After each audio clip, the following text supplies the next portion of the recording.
일날 내려오셔서 1일날 강의를 합니다. 1일날 직접 올해 연세가 91세 되신 분입니다.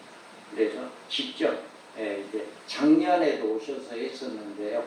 내가 금년이 마지막인 줄 모르겠다라고 또 올 수 있을란가 모르겠다 했는데 지금 기다리고 계셔요. 명목사님이 그 날짜가 언제야 하고 막 지금 기다리고 있거든요. 우리 호남교회 이 목사님들 뵙기를 굉장히 지금 기다리고 있습니다. 그래서 그때는 저보다도 직접 이 모든 것을 다 작성하신 그분의 직접 말씀을 그날 들을 수 있을 겁니다. 여러분 건강 주셔서 어서 직접 우리가 그 말씀 들을 수 있게 해달라고 꼭 기도해 주시기 바랍니다. 우리 감정들이사에게 진경 회장님들이 나오시고 그렇게 하시고 그래서 그때 또 유익한 시간을 갖기를 바랍니다. 자, 우리가 감정소리 사역회가 지향하는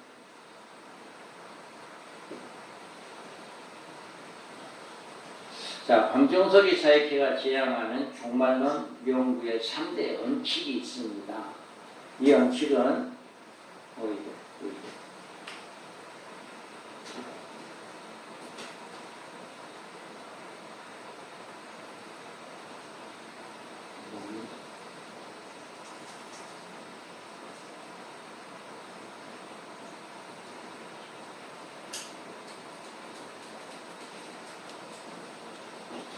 자, 먼저 신학적 기반은 화면 전환시키고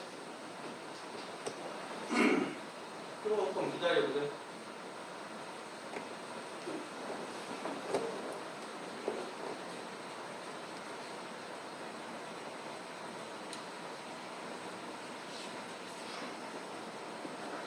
신학적 기반으로는 성경의 문장을 문맥으로 이용하는 문장적 해석입니다.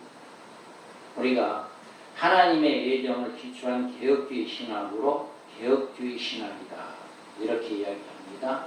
그래서 우리가 하나님의 구원 사역을 하나님의 예정으로 섭리되고 추후에 그 착오 없이 진행되고 성취되며 우리는 성경에서 그 예정과 섭리를 연구하고 개발하여 하나님의 들어쓰실 그릇으로 사용되기를 희망합니다.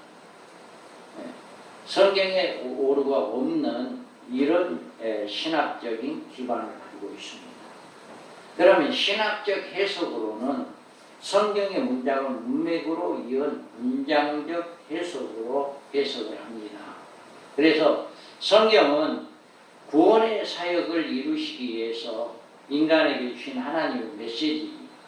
우리는 이 메시지가 66권의 안전한 문장으로 구성되었으며 각 문장은 구원의 사역을 통일된 맥을 이루어 하나님의 구원의 섭리를 형성하고 있으므로 성경의 각 문장을 문맥으로 따라 깊이 파헤쳐서 문제가 된 계시들을 드러내는 해석이 바로 문장적 해석입니다. 그래서 모든 사건 하나하나가 다 이렇게 정확하게 문장적으로 해석되어지는 해석이다.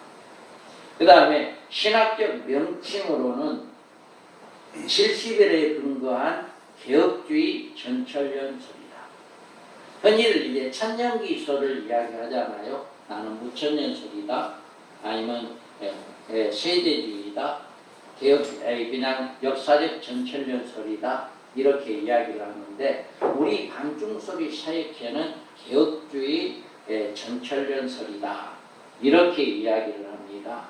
그래서 하나님의 구원의 섭리의 개혁은 초림과 재림의 계시인 70일에 보여주고 있고 69일에로 초림에 이루어졌고 마지막 한 일에로 다니엘서 7장과 9장의 유대인의 종말 사건과 요한계시록에 계시된 인류의 종말 사건이 이루어지는 주님의 재림의 예언의 성취다.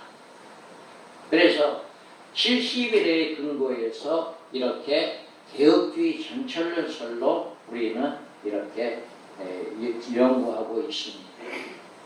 그러면 모든 종말론의 해석은 천년이서에 따르는데요. 우리가 한번 비교를 한번 해보는 시간을 갖겠습니다. 무천년선에서는 초림, 이제 교회 시대가 있죠. 초림과 주님의 재림까지가 천년왕국 시대다. 이렇게 이야기하죠. 그리고 죽은 성도들의 부활, 생존 성도들의 부활, 주님의 재림 때, 백보자 심판 때 천국과 지옥을 이야기합니다. 70일에로 본 무천년설에 이렇게 보면 70일에를 시작해가지고 예루살렘 중건령이 났는 데부터 7일에와 62일에 69일에 초림 메시아가 이렇게 오게 되죠. 그리고 초림 메시아가 오고 난 다음에 교회 시대가 시작되어서 교회 시대가 예루살렘에 중건하는 영이 날 때부터 7일에 70일의 시작과 동시에 끝까지 이제 교회 시대다라고 이야기를 하는 거죠. 그래서 1260일 한 일에는 70년 기도에 의한 예루살렘의 침군 이제 점령했던 그 사건을 전 3년 반, 그리고 그 이후에 인류의 종말까지를 후 3년 반으로 이렇게 봅니다. 그리고 주님의 재림, 백보자 심판이 있고 천국과 지옥으로 갈라진다. 이게 무천년설에 주장하는 계시입니다. 그러면 무천년설에 이제 잘못된 것을 우리가 살펴보면요, 7일에와 62일에가 계속되듯이 한 일에도 69일에 계속되어야 한다는 주장을 합니다. 그러니까 한 일에가 따로 구분이 안 된다는 얘기죠. 그리고 기도에 의한 예루살렘의 침공 사건을 한 일에 전 3년 반, 그 이후에 후 3년 반으로 해석을 합니다. 지금 무천년설은 지금 후 3년 반에 우리가 살고 있다, 이렇게 이야기를 하고 있죠. 이런 주장으로 종말에 있을 7년 한란에서를 배경합니다. 이런 해석으로 다니엘서 9장 27절 한 일의 언약자가 짐승이 아니라 예수님이라고 주장합니다. 한 일의 언약은 예수님이 한 일의 언약을 맺인다라고 이야기를 하고 있죠. 그래서 무천년설에서는 한 일회가 교회 시대가 되고 이 교회 시대가 천년왕국이라고 주장합니다. 이렇게 무천년설에서는 이렇게 주장을 합니다. 그래서 주님의 재림과 인류의 부활과 산자의 변화와 백보자 심판이 동시에 이루어져서 천국과 지옥으로 끝이 난다. 이렇게 무천년설에서는 주장을 하고 있습니다. 무천년설은 그들이 세운 학설로 종말의 모든 계시를 상징적 혹은 영적으로 해석합니다. 모든 것들을 이렇게 상징으로 영적으로 해석을 하고 있습니다. 후천년설에 이렇게 보면은요, 주의 재림이 천년왕국 후에 온다는 종말 학설이에요. 여기 초림에서 교회 시대고 이제 복음 전파, 복음 편만한 시대, 지상 재림, 천년왕국이 이루어지고 죽은 성도 부활하고 생전 성도 부활해서 백보자 심판에 지옥과 천국으로 이렇게 갈라지는 이런 일을 한다 하죠. 그러면 이 후천년설의 문제점이 뭐냐라고 하는 것을 보면 그리스도의 재림이 천년왕국 후에 온다는 것입니다. 이건 있을 수 없는 거죠. 우리나라에는 이 후천년설을 누가 이제 이렇게 사용하지 않습니다. 그리고 복음의 점진적인 확대와 그 효과가 천년왕국 시대를 이룬다고 이렇게 주장하고 있고요. 천년 후에 배교와 투쟁과 환란이 있은 후에 주님이 재림이 있다라고 이렇게 주장을 합니다. 후천년설은 성경에 나오는 종말의 징조와 배치하고 바로 이와 같이 이런 일들을 이야기하고 있습니다. 또 후천년설은 계시의 종말 계시를 완전히 상징화시킵니다. 모든 계시들을 상징적으로만 이렇게 해석을 하는 거죠. 그리고 후천연설은 현재 어느 교단에서나 수용하지 않고 우리나라에서는 이 후천연설은 없습니다. 그러면 세대주의 전천연설의 유대인 중심의 세대주의로 각색한 천연설이다. 우리 조금 전에 우리 형제님이 이야기했듯이 거의 세대주의자들은 이제 이런 것을 가지고 있는데요. 우리 한번 볼까요? 이제 제1세대 무제시대, 범죄하기 이전의 에덴시대, 2세대 양심시대, 아담부터 노아의 시대, 3세대 인간 통치시대, 노아부터 아브라함 시대, 4세대 언약시대로 아브라함부터 모세까지, 5세대 율법시대로 모세로부터 예수님까지, 그리고 6세대 예수님부터 7년 한란 전까지 이렇게 공중 재림의 휴거가 나오고 7년 한란이고 유대인 기간이다. 그러니까 이 교회 시대는 이렇게 예수님의 7년 한란 전까지가 해서 성도들은 다 공중에 올라가 버린다. 우리 한란 없다. 이렇게 이야기하는 거죠. 한란이 없다. 우리 성도들은 예수 믿는 사람들은 전부 다 공중에 올라가고 난 다음에 7년 한란은 유대인들에게 해당되는 거고 유대인들이 다 받아야 하는 거기 때문에 우리 성도들은 휴거에 상관이 없다. 이렇게 이야기를 하는 거죠. 그래서 지상예림하고 천년왕국 시대가 이렇게 일어난다라고 해요. 그래서 세대주의 종말론의 문제점이 그럼 뭐냐? 교회 시대를 왕국 연기 시대로 해석해서 6세대 왕국 연기 시대다. 이렇게 이야기를 합니다. 그리고 계시록 4장 이후에 유대인들을 위한 계시로 해석을 합니다. 그러니까 4장에서 이리로 올라오라라고 하는 그 말씀을 성도들로 다 포함해버리는 거예요. 모든 성도들로 포함해서 그때 공중에 다 올라가 버리기 때문에 그 나머지의 모든 사건은 다 유대인들에게 해당되는 말이다. 이렇게 세대주의자들은 해석을 합니다. 그리고 흰 말을 적그리스도로 해석을 하고요. 공중재림과 지상재림 등 이중재림으로 주장을 하고 있습니다. 그리고 7년 한란전의 휴거설을 주장을 하고 있습니다. 한란전에 다 휴거를 해버리니까 우리는 휴거 고난 안 받는다. 한란 안 받는다. 성도들에게 전혀 신부단장하는 그런 메시지를 전하지 않는 거죠. 그래서 유대인들이 육체로 성도의 부활체가 천년왕국에 생활을 한다. 그래서 성도들은 부활체가 되고 유대인들은 육체로 그냥 천년왕국에서 생활을 하게 된다. 이렇게 이야기를 하죠. 그래서 각 시대마다 구원의 방법이 다르다는데 문제점입니다. 이렇게 세대주의 천천연설에서는 이런 문제점들을 해결을 할 수가 없습니다. 이런 문제점. 그래서 성경의 진리를 뿌리채 흔들어 놓는 종말입니다.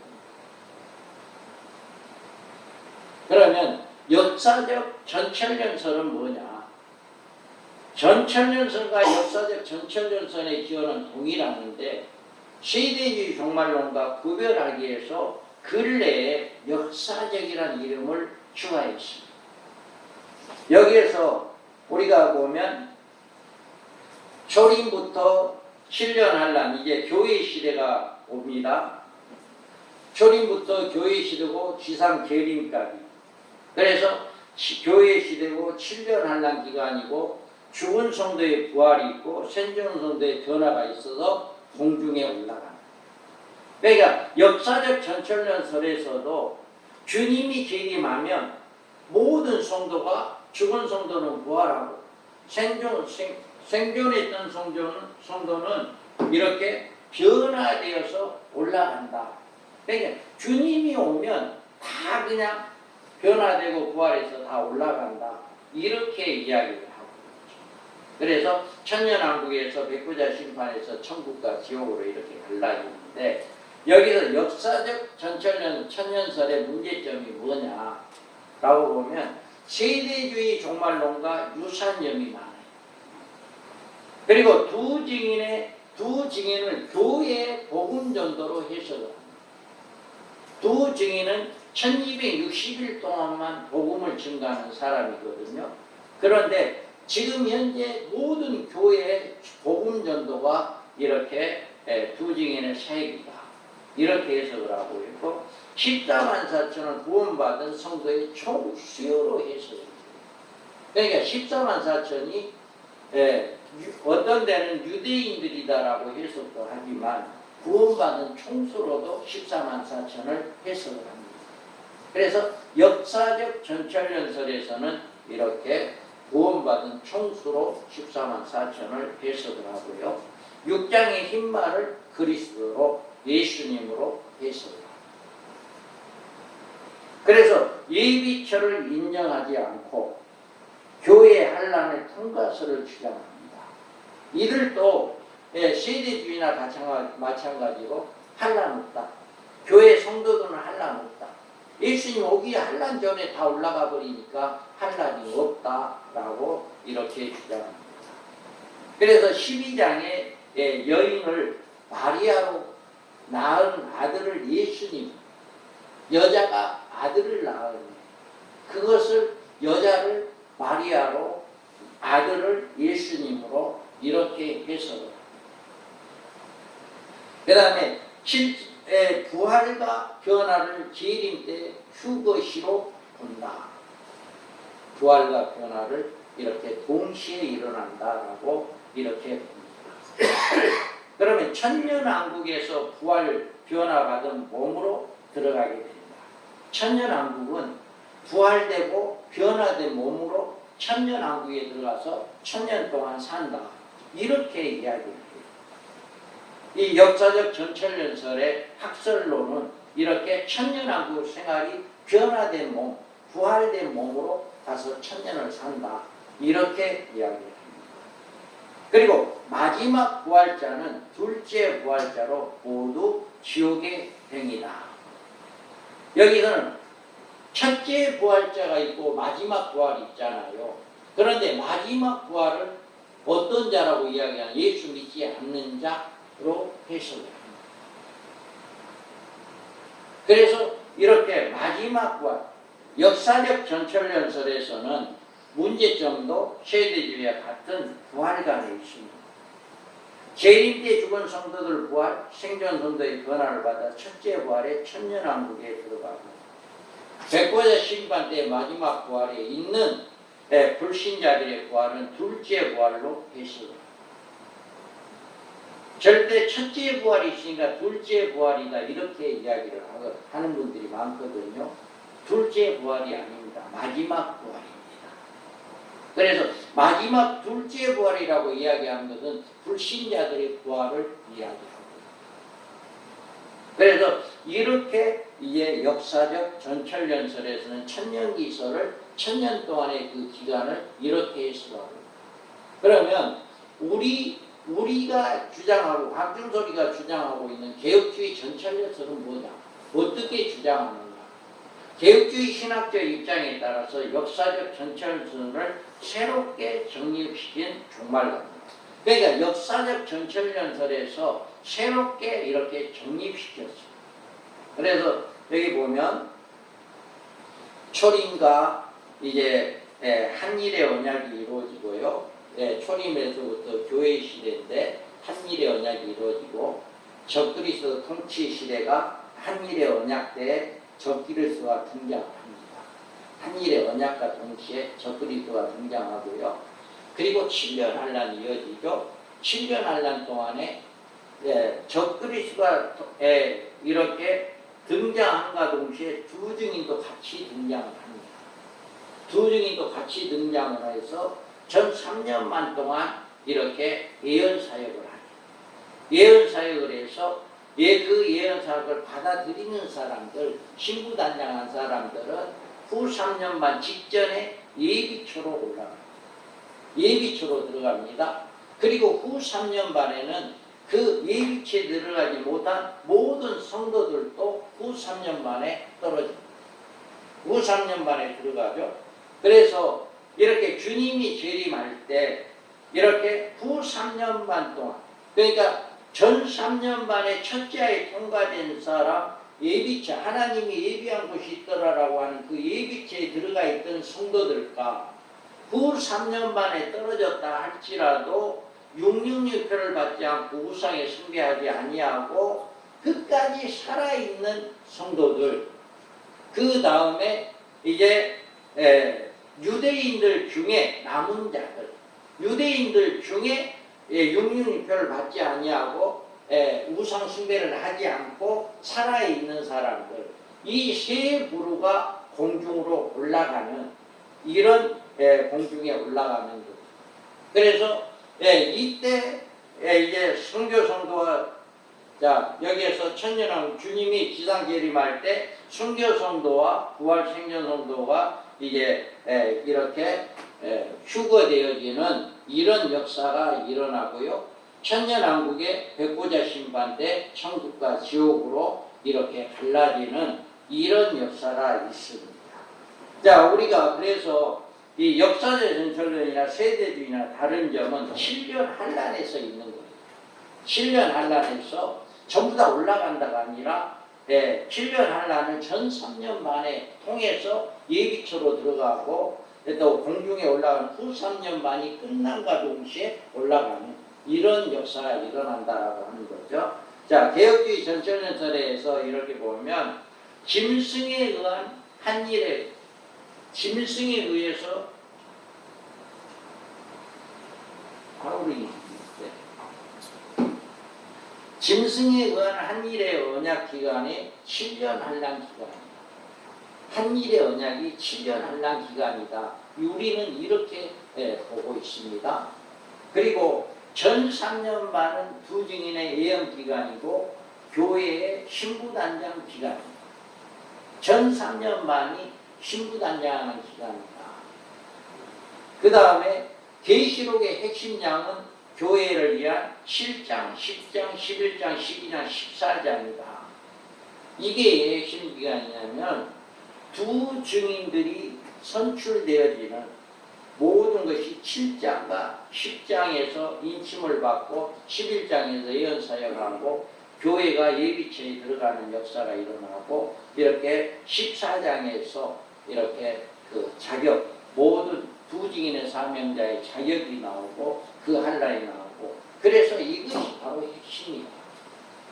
계시록의 핵심은 다른 게 아니라 성도들을 살리기 위한 거기 때문에 이것이 핵심이다. 그리고 초대교회는 후 3년 만에 대한란 중에 예비처의 보호를 받게 됩니다. 그래서 후 3년 만에 가서 대한란은 받지 않습니다. 성도들이. 그리고 6장의 흰말은 11장의 두 증인의 예언사역의 모습이다.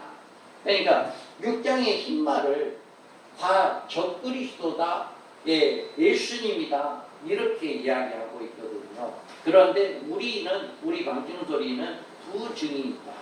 이렇게 마지막 복음을 증거한 하나님의 종들이다. 이렇게 이야기를 하고 있습니다. 그리고 주 재림 시에 함께하는 성도는 첫째 부활자로 순교 성도들이다. 그러니까 주님이 재림할 때 다 부활되고 다 변화되는 것이 아니라 첫째 부활자만 부활을 해서 주님과 함께 내려온다. 이것이 첫째 부활자들이다. 순교 성도들이다. 다섯째 인을 띌 때 호소했던 그 영혼들과 마지막 너네처럼 똑같이 죽임을 당한 그 수가 찰 때까지 기다리라고 했던 그 수가 14만 4천. 그러니까 다섯째 인을 띌 때 그랬잖아요. 성도들이 죽은 목뱀을 복음을 증거하다가 목뱀을 당한 죽은 영혼들이라고 했어요. 영혼들. 그러니까 이 영혼들은 어디까지 포함되냐면 한 일의 언약 직전까지 순교자가 포함됐고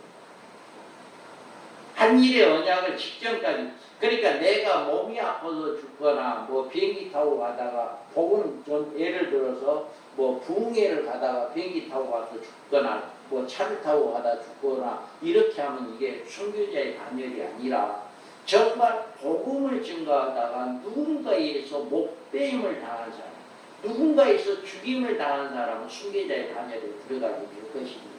그 사람들이 바로 이 다섯째 인을 띨 때 하나님 제단 앞에서 우리의 핏값을 언제까지 안 갚아줄랍니까? 라고 호소하는 그 호소자들이 될 거예요. 그리고 그 호소자들과 너네들처럼 똑같이 죽임을 당한 그 수가 찰 때까지 기다리라고 하는 그 수가 바로 14만 4천. 그래서 14만 4천은 한일의 언약이 이루어지고 난 다음에 순교자를 이야기해요.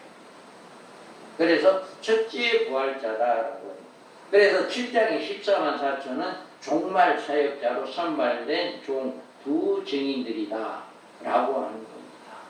그리고 첫째 순교의 부활자는 순교자들이며 모든 성도는 1000년 후에 부활하게 됩니다. 그러니까 첫째 부활과 마지막 부활의 그 시차는 1000년이라는 세월이 흘릴 겁니다.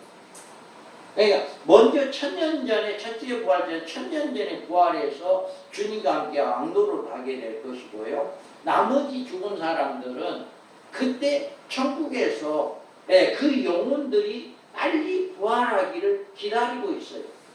부활하기. 그래서 그 1000년이 차면 그 부활자들이 다 백부자 심판 때 나와서 부활하게 되어지는 이런 역사가 일어나게 된다라고 하는 거죠. 그래서 부활과 변화를 받지 않는 몸으로 천년왕국에 들어간다. 이렇게 역사적 전철연설에는 또 세대주의자들은 뭐예요? 부활해가지고 변화돼가지고 천년왕국에 천년을 산다라고 이야기하잖아요. 그런데 우리 밤중소리 사역회만큼은 절대 그게 아니라 변화되지 않는 이 몸 가지고 우리가 천년왕국에 천년을 산다. 이것을 이야기해요. 거기서 시집가고 장가가고 아이를 낳고 이렇게 한다 했잖아요. 부활체가 어떻게 아이를 낳겠어요? 부활체가 어떻게 하겠어요? 그렇기 때문에 우리 밤중소리 사역회만큼은 공중에 올라갈 때 변화되고 부활되는 것이 아니라 이 몸 이대로 공중에 올라간다. 그래서 공중에 올라가서 있다가 천년왕국에 이 몸 가지고 그냥 내려가서 천년을 살게 되고 백보자 심판 때 살아있는 성도들이 변화되고 죽은 성도들은 부활하게 되어지는 이런 역사가 있게 됩니다. 이게 우리 밤중소리 사역회가 주장하고 있는 천년설의 이것이 이런 말씀을 중심으로 우리 개혁주의 전철연설이 이렇게 만들어져 있습니다. 그러니까 여러분들이 기존에 가지고 있는 것들과 많이 이렇게 좀 혼동이 될 것입니다. 그러지만 이것을 계속 한번 들어보시면 이제 이것을 알게 될 것인데요. 이제 한 가지 12장만 가지고 우리 문장적 해석으로 어떻게 해석되어지느냐라고 하는 것을 한번 살펴보겠습니다. 여기에서 보면 하늘에서 큰 이적이 보이니 해를 입은 한 여자가 있는데 그 발 아래는 달이 있고 그 머리에는 12별의 멸류관을 썼더라. 이러잖아요. 그래서 여기에서 해를 입은 한 여자다. 그런데 이 해를 입은 한 여자를 마리아라고 보는 견해가 많이 있잖아요. 마리아다. 그런데 우리는 신부 단장하는 초대 교회다. 이렇게 해를 입은 여자는 신부 단장한 초대 교회다. 2절에 이 여자가 아이를 베어 해산하게 되면 아파서 예서 부르짖더라 라고 했는데 여기에서 이 여자가 아이를 베어 해산하게 되면 첫대 교회에서 나올 종말의 종들이다. 두 증인들은 어디서 나와요? 교회에서 나오는 거고요. 교회 중에서 두 증인들이 나오게 됩니다. 그래서 이 여자가 아이를 베어 해산하게 되는 첫대 교회에서 이렇게 나온 종말의 종들. 5절에 보면 여자가 아들을 낳으니 이는 장차 철장으로 만국을 다스릴 남자라 그 아이를 하나님 앞과 그 보좌 앞으로 올려가더라. 얘기했죠? 여기에서 보면 그 아이를 하나님 앞과 보좌 앞에 올려가더라. 두 증인의 부활 승천을 의미합니다. 14만 4천이 이제 죽어서 시온산에 올라가고 그 시온산에 올라가는 것이 두 증인의 부활 승천을 이야기하는 거고요. 6절에서 그 여자가 광야로 도망하며 거기서 1260일 동안 저를 양육하기 위해서 하나님이 예비한 곳이 있더라. 다음에 여기에서 보면 이 양육하기 위해서 예비한 곳이 1260일이에요. 이게 3년 반입니다. 그 3년 반 동안에 이렇게 하나님께서 예비한 곳이 있어서 하나님이 그곳으로 옮겨버리는 이런 일이 있게 되어진다라고 하는 것입니다. 그 다음에 11절에 보면 용이 자기가 땅으로 내쫓긴 것을 보고 남자의 남은 여자를 핍박하는지라. 여기 여자의 남은 여자, 남은 남자를 낳은 여자를 핍박했다. 여기에서 보면 남자를 낳은 여자를 핍박했다는데 교회가 당하는 첫째 아를 이야기합니다. 남자를 낳은 여자를 핍박했다는 것은 교회 첫째 아를 이야기합니다. 적그리스도가 나와야 첫째 아가 나오는 거거든요. 그래서 5개월 황충의 시대. 이 첫째 아가 바로 이렇게 남자가 낳은 여자, 교회가 당하는 첫째 아를 이야기하는 거고요. 그 여자가 큰 독수리의 두 날개를 받아 광야 자기 곳으로 날아가 거기서 그 뱀의 낯을 피하여 한 떼와 두 떼와 반 떼를 양육받으며, 여기서 한 떼와 두 떼와 양육을 받는다 했잖아요. 이 한 떼와 두 떼가 바로 1260일, 후 3년 만을 이야기하는 거죠. 그래서 교회가 받는 예비처의 보호처를 이야기하는 것입니다. 자, 16절에 보면 땅이 여자를 도와 그 입을 벌러 용의 입에서 통한 것을 강물을 삼키고, 여기에서 보면 땅이 여자를 도왔다라고 해요. 적그리스도가 예비처에 들어가 있는 하나님의 백성들을 이렇게 물로 해하려고 했지만 땅이 그것을 막아서 그 해를 받지 않게 했다라고 하는 것을 예비처를 절대적으로 하나님이 보호했다라고 하는 것을 이야기하고요. 17절에 보면 용이 여자에게 분노하여 돌아가서 그 여자의 남은 자손 곧 하나님의 계명을 지키며 예수의 증거를 가진 자들로 더불어 싸우려고 바다 모래 위에 섰더라. 이 말은 적그리스도가 이미 첫째 아를 통과한 사람들이 예비처로 가버렸잖아요.